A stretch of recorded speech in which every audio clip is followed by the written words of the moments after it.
Hello guys. तो मैं अपने इस वीडियो के अंदर जो है सर्कल की सारी जितनी भी ट्रिक्स आपकी वो लाया हूं, यानी जो जो आपको सब पता होना चाहिए। क्वेश्चन देखते ही सीधा आंसर टिक होगा आपका। ठीक है भाई। तो पहले पॉइंट क्या है, देखिए, कभी भी आपको एक टेंजेंट की लेंथ दे रखी हो और जो है रेडियस दे रखी हो और जो सेंटर ऑफ द सर्कल से और उस पॉइंट के बीच में डिस्टेंस दे रखा हो, यानी एल डी आर, देख रहे हो, ये तीनों क्या करेंगे, पाइथागोरस ट्रिपलेट फॉर्म करेंगे। पाइथागोरस ट्रिपलेट फॉर्म करेंगे तो सीधा आपको बस एक का स्क्वायर माइनस, मतलब देखो पाइथागोरस ट्रिपलेट फॉर्म कर रहे हैं, यानी L square is equals to D square plus R square. बस सीधा ये करना है आपको। ठीक है भाई, ये तो फर्स्ट पॉइंट हो गया। अब सेकंड पॉइंट देखिए, आपको दो टेंजेंट दे दी एक एक्सटर्नल पॉइंट से। ठीक है भाई, और भाई रेडियस जो है 90 डिग्री बनाता है ये टेंजेंट पे, ये तो आपको पता ही होना चाहिए। ठीक है भाई, अब देखो ये रेडियस दे दी, ये रेडियस दे दी आर, तो यहां पे पीटी और पीक्यू बराबर रहेगी। ठीक है भाई, और पीओ जो है दोनों ट्रायंगल्स के अंदर कॉमन है, तो ये दोनों ट्रायंगल कॉन्ग्रेंट हो जाते हैं, तो यहां पे थीटा वन और थीटा टू क्या हो जाएंगे, आपके बराबर हो जाएंगे। ठीक है, एक तो सेकंड पॉइंट ये हो गया।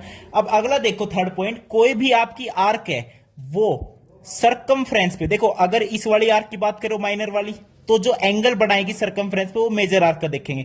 तो वो मेजर आर्क पे कितनी बार भी एंगल बना लो, ये थीटा वन थीटा टू, या एक और मान लो ये थीटा थ्री बन गया, तो सारे एंगल्स क्या होंगे, आपस में इक्वल होंगे। All angles on different arc will be equal. ठीक है भाई। अब अगला देखो, जब एक आर्क सेंटर पे क्या करती है, एंगल सबटेंड करती है, और वही आर्क दूसरी आर्क पे सरकमफ्रेंस पे एंगल सबटेंड करेगी, यानी जो ये थीटा है तो ये कितना होगा आपका, थीटा टू थीटा हो जाएगा। ठीक है भाई, एक तो ये हो गया।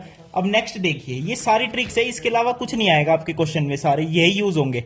अब इसमें देखो, जब अगर उसी आर्क पे एंगल की बात हो जाए तो कैसे निकालेंगे, ये एंगल थीटा है, तो जो ये बड़ी वाली आर्क है वो सेंटर पे एंगल कितना बना रही है, 360 माइनस थीटा, और ये 360 माइनस थीटा है, तो ये वाला एंगल कितना हो जाएगा, इसका हाफ हो जाएगा।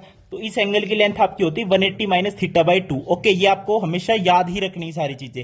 और भाई रेडियस आपको पता ही है क्या होती है, डायमीटर का हाफ होती है, यानी डायमीटर क्या होता है, रेडियस का डबल होता है। तो डायमीटर आपका कहता है यहाँ पे 2r होता है गाइस। ठीक है, अब लास्ट देख लो साइक्लिक क्वाड्रिलेटरल के बारे में। जब साइक्लिक क्वाड्रिलेटरल होता है यानी इस टाइप का फॉर्म हो रहा होता है। ठीक है, तो एबीसी साइक्लिक क्वाड्रिलेटरल एबीसीडी, तो यहाँ पे अपोजिट इंटीरियर एंगल्स का सम 180 होगा, तो बी प्लस डी 180 और सी प्लस ए 180। तो ये सारी आपकी ट्रिक्स थी, इसके बाहर कुछ नहीं आना सर्कल के बाहर। तो भाई थैंक यू, नमस्कार।